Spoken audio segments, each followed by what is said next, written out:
दोस्तों कहते हैं कि प्यार दो आत्माओं का मिलन होता है। यदि प्यार सच्चा है, यदि प्यार दिल और आत्मा से किया जाता हो तो उस प्यार को भगवान का नाम दिया जाता है। दोस्तों प्यार ना ही जाति देखती है और ना ही धर्म देखती है, ना ही उम्र देखती है, ना ही वो गोरे रंग को पहचानती है, ना ही वो काले रंग को पहचानती है। यानी कि जब प्यार आत्मा से होता है तो वो रंगों का ख्याल नहीं करती है, बल्कि उसे अपने दिल से अपनाना चाहती है। लेकिन दोस्तों आज के ज़माने में ऐसे प्यार करने वाले बहुत ही कम पाए जाते हैं। लेकिन जो भी सच्चे प्यार करते हैं उन्हें अक्सर ज़माना परेशान करता है। लेकिन वो प्यार करने वाले किसी को दुख नहीं देते हैं और किसी को परेशान नहीं करते हैं, बल्कि वो जब बहुत ही ज़्यादा परेशान हो जाते हैं तो वो ज़माने को छोड़ करके इस दुनिया को अलविदा कह देते हैं। दोस्तों उसे प्यार कहा जाता है, यानी कि प्यार अमर होता है। लेकिन आज के ज़माने में ऐसे प्यार हो रहे हैं दोस्तों जो कि प्यार नहीं, हवस के शिकारी बैठे हुए हैं, हवस के भेड़िए बैठे हुए हैं। यानी कि किसी लड़की की खूबसूरती को देखते हैं तो उसे अपने प्यार का झूठा वादा करते हैं और झूठी कस्में देते हैं। यानी कि उसे अपने प्यार के जाल में फंसा लेते हैं और उसकी शरीर का मज़ा लेने के बाद में उसे छोड़ देते हैं और उसे हमेशा के लिए ख़त्म कर देते हैं। दोस्तों आज की कहानी एक ऐसे प्यार की सुनाने जा रहा हूँ जिसे सुन करके आपके दिल में तबाही मच जाएगी, आपका खून खौल उठेगा और आप भी न जाने क्या क्या सोचने लगेंगे। तो दोस्तों बने रहिए हमारे वीडियो में, वीडियो को पूरा देखिए दोस्तों, तब जाकर के ये कहानी आपको समझ में आएगी। लेकिन वीडियो में आगे बढ़ने से पहले मेरा बस आप लोगों से एक ही रिक्वेस्ट है कि हमारे इस चैनल को कर दीजिए सब्सक्राइब और वीडियो को कर दीजिए लाइक। दोस्तों हमारे वीडियो को ज़्यादा से ज़्यादा लाइक करिए ताकि हमारा वीडियो आगे की ओर अग्रसित होता रहे और कई लोग इस वीडियो को देखते रहें। तो दोस्तों देर न करते हुए अब हम अपनी कहानी को आपको विस्तार से बताते हैं। दोस्तों ये कहानी उत्तर प्रदेश के प्रयागराज जिले की एक छोटे से गांव की है, जिस गांव का नाम बरौना बताया जाता है। दोस्तों बरौना गांव में एक बहुत ही खुशहाल परिवार होता है। उस परिवार में किसी भी चीज़ की कोई कमी नहीं होती है और यानी कि उसी परिवार में एक बूढ़ा बुजुर्ग होता है जिसका एक बेटा होता है, जिस बेटे का नाम रमेश होता है।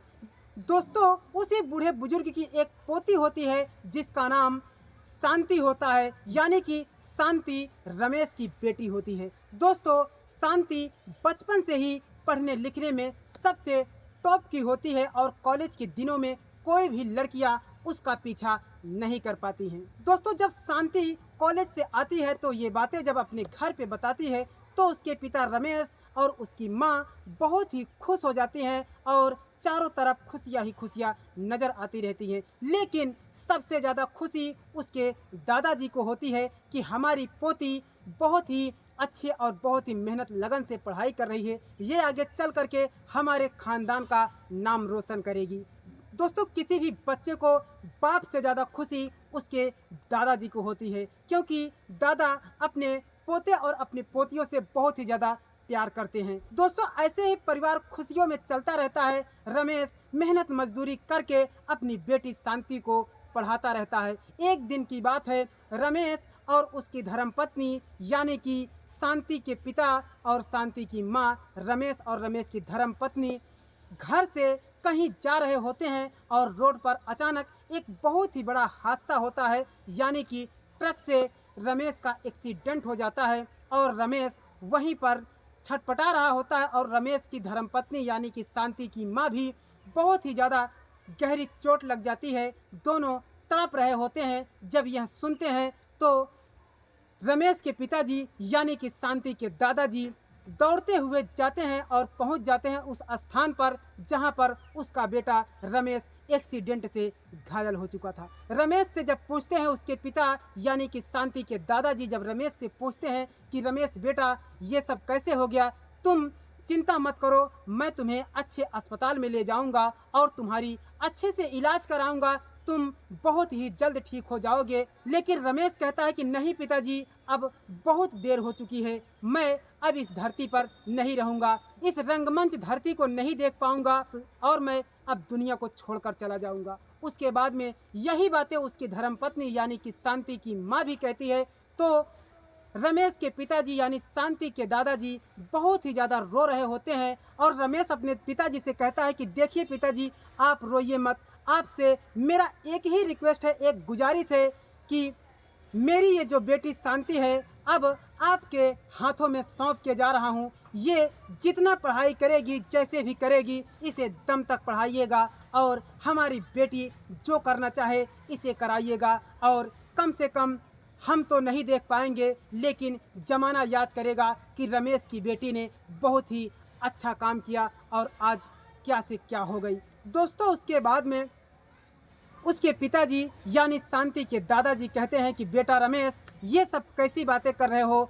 शांति को आगे बढ़ने से कोई रोक नहीं सकता, लेकिन तुम्हें भी मैं बचा करके ही रहूँगा। लेकिन वो बूढ़ा व्यक्ति अस्पताल जैसे ही उसे ले जाता है तो अस्पताल लेकर जाते जाते रास्ते में ही रमेश और रमेश की धर्मपत्नी दुनिया को अलविदा कह देते हैं, यानी कि रास्ते में ही वो अपने दम तोड़ देते हैं।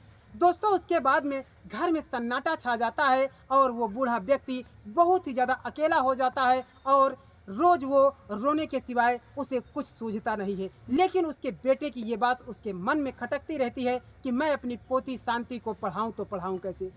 लेकिन वो बूढ़ा बुजुर्ग अपनी पोती शांति से कहता है कि देखो बेटी, तुम चिंता मत करो, मैं तुम्हें उस स्तर तक पहुंचा के रहूँगा जो तुम्हारा सपना होगा। दोस्तों, उसके बाद में उसी दिन से दादाजी उसके पिताजी के जैसा फर्ज निभाने लगते हैं और वो उस उम्र में भी वो जा कर के रिक्शा खींचने का काम करने लगते हैं। दोस्तों, शांति के दादा रोड पर जा कर के रिक्शा खींचने लगते हैं और रिक्शा चलाते चलाते वो अपनी पोती शांति को पढ़ाने लगते हैं। दोस्तों, उसके बाद में वो मेहनत मजदूरी इतना करते हैं कि वो खाली टाइम में बड़ी सी बड़ी बोरियों से लदी गाड़ियों को भी खींचने लगते हैं। दोस्तों, इस उम्र में सलाम है ऐसे दादा के जज्बे को जिन्होंने अपनी पोती शांति को इस काबिल बनाने के लिए इतना बड़ा जिगर और इतना बड़ा हिम्मत बना लेते हैं। दोस्तों, ऐसे में वो बहुत साल मेहनत करते हैं, लेकिन धीरे धीरे दादाजी का शरीर जर्जर ही होता चला जाता है और वो अपनी हिम्मत को जुटा करके रखते हैं और परमात्मा से, परवरदिगार से कहते हैं कि परवरदिगार, मेरी मृत्यु तब करना जब मेरी पोती किसी अच्छे पोस्ट पर हो जाए, उसके बाद में तब आप हमारी जान को ले लेंगे तो भी मुझे कोई परवाह नहीं होगा। दोस्तों, उसके बाद में शांति अब धीरे धीरे एसडीएम की तैयारी करने लगती है और अपने दादाजी से कहते हैं कि दादाजी, मैं एसडीएम बन करके ही रहूँगी। दोस्तों, उसके बाद में एसडीएम की तैयारी वो जहाँ पर करती है वहीं पर जो अध्यापक होता है शांति के चेहरे को देख करके दीवाना हो जाता है।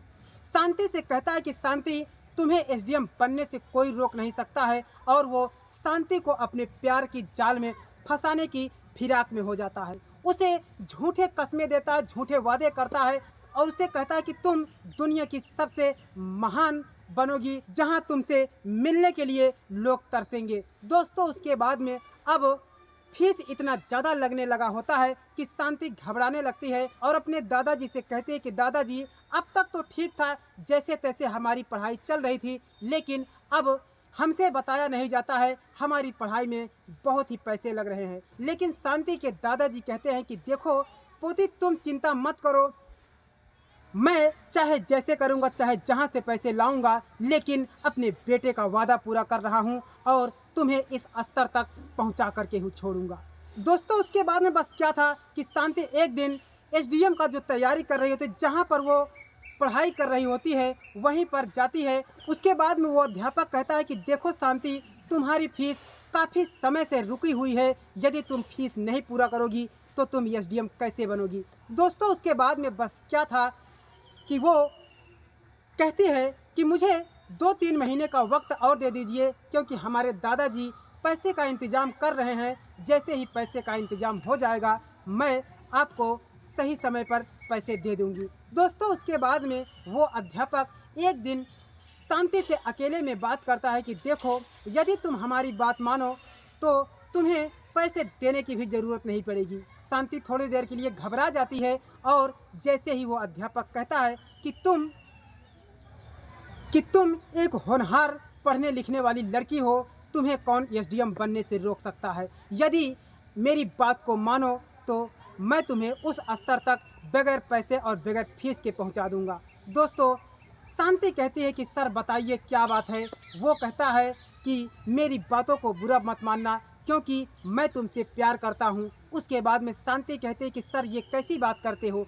उसके बाद में शांति कहती है कि आप तो पहले से भी शादीशुदा हो। लेकिन वो अध्यापक कहता है कि देखो, मैं अपनी बीवी को पसंद नहीं करता हूँ, मैं आज के बाद तुम्हें पसंद करता हूँ, तुमसे विवाह करना चाहता हूँ, तुम्हीं से शादी करना चाहता हूँ और तुम्हें एसडीएम बना करके मैं एक अपना नया परिवार बसाना चाहता हूँ।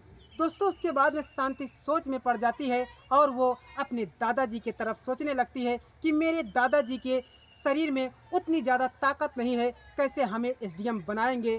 तो वो सोचती है कि हो ना हो, कहीं ना कहीं मैं अगर इससे प्यार करती हूँ तो मैं एसडीएम बन जाऊंगी। दोस्तों, उसके बाद में शांति उस अध्यापक के झांसे में आ जाती है और उससे प्यार करने लगती है। दोस्तों, अब शांति का जो अध्यापक होता है वो इसके घर पर भी आने जाने लगता है और शांति उसकी अच्छाई बताती है और दादाजी भी कहते हैं कि कोई बात नहीं है, यदि तुम्हारे अध्यापक हैं तो कोई बात नहीं है, यदि इनका अच्छा व्यवहार है, चरित्र अच्छा है तो हमें कोई दिक्कत नहीं है। उसके बाद में जब वो अध्यापक शांति के घर पर आता है तो दादाजी कहते हैं कि बेटी इनके लिए नाश्ता हमें लाना है।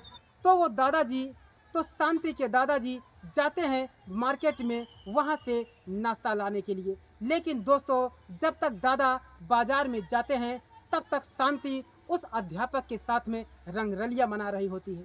दोस्तों, वो अध्यापक शांति के शरीर के साथ में खिलवाड़ कर रहा होता है, उसके साथ में हैवानियत कर रहा होता है, उसके सलवार को उतार देता है और उसे नग्न अवस्था में उसकी जवानी का मजा ले रहा होता है। दोस्तों, उसके बाद में जब उसके दादाजी जब बाजार से आते हैं तो उसे इस अवस्था में देख करके हैरान हो जाते हैं और कहते हैं कि शांति, मैं ये क्या देख रहा हूँ। उसके बाद में वो अध्यापक डर जाता है और शांति भी डर जाती है। उसके बाद में जैसे ही दादाजी उस अध्यापक को पकड़ करके मारना चाहते हैं और कहते हैं कि निकल जाओ मेरे घर से, अगर दोबारा अपनी चेहरे को दिखाए तो हमसे बुरा कोई नहीं होगा।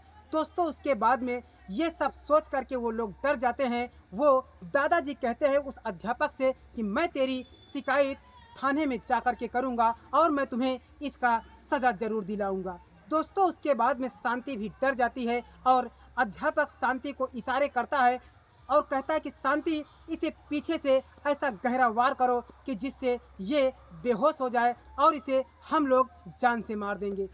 दोस्तों, शांति उसके पैसे के लालच में और उसके प्यार के लालच में, उसकी जवानी की हवस में, वो उसके प्यार के जाल में इस तरह से फंस चुकी थी कि वो अपने दादाजी को पीछे से एक लोहे की रॉड से मार देती है और दादाजी वहीं पर बेहोश हो जाते हैं। उसके बाद में वो अध्यापक पेट्रोल लाता है और दादाजी के शरीर पर पूरी तरह से छिड़क देता है और यानी कि पूरी शरीर पेट्रोल से लथपथ हो जाती है और वहीं पर दादाजी के शरीर पर माचिस लगाकर आग लगा देते हैं। दोस्तों, उसके बाद में दादाजी बहुत ही ज़्यादा चिल्ला रहे होते हैं, छटपटा रहे होते हैं, वो शोर मचा रहे होते हैं, लेकिन घर के अंदर दरवाज़ा ऐसा बंद था कि वो आवाज़ कहीं भी नहीं निकल पाती है और दादाजी अंदर ही अंदर जल रहे होते हैं और जीते जी वो जलकर मर जाते हैं। दोस्तों, उसके बाद में वो शांति और वो अध्यापक वहाँ से भागने लगते हैं। जब वो वहाँ से भाग जाते हैं तो 2-3 दिन बीत जाते हैं।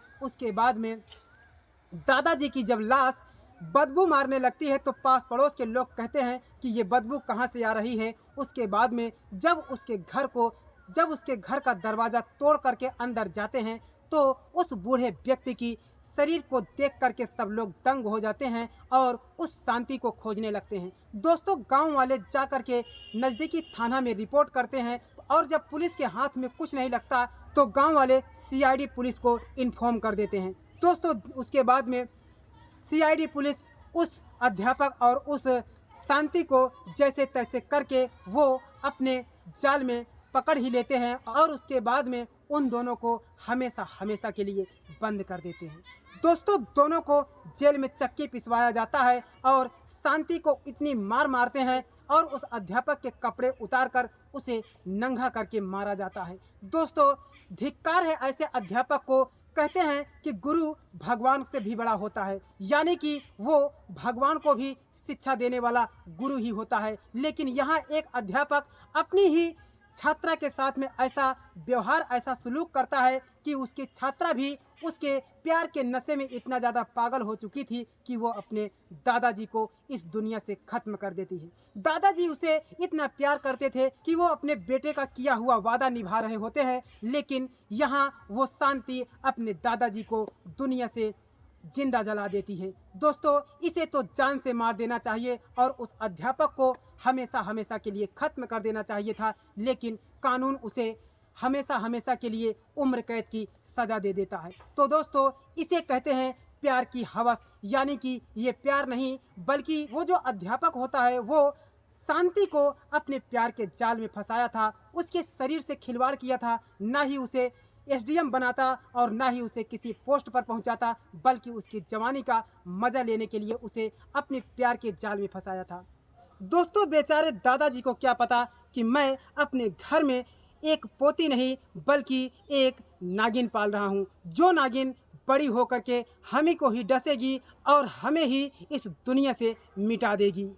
तो दोस्तों, ये थी हमारी कहानी। फिर मिलते हैं किसी नेक्स्ट वीडियो में, तब तक के लिए सागर को दीजिए इजाज़त। जय हिंद, वंदे मातरम।